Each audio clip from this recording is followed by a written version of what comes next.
In a town named Thermopolis, there was a unique chess club. The club had 16 members, each representing a chess piece. They met weekly to enact games of chess on a large board. At the start of each game, members stood in a highly ordered arrangement. This mirrored a chess game's opening configuration, demonstrating a low entropy state. There was only one possible way to replicate this initial state. As the game unfolded, members moved, and the number of possible configurations grew.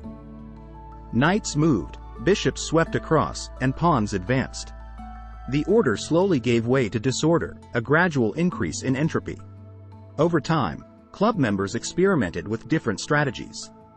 They tried unique starting arrangements and tactical combinations, even reenacting historic games.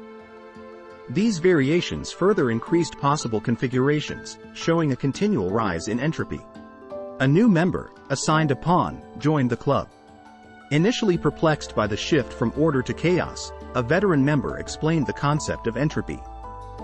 The veteran likened it to their game, with the initial setup representing a low entropy state, and the game's progression leading to higher entropy states.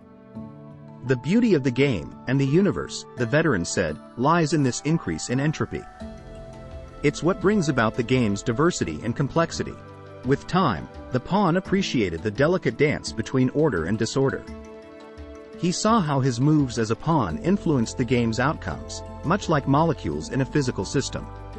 Thus, the Chess Club of Thermopolis became a living model of the universe's march towards higher entropy.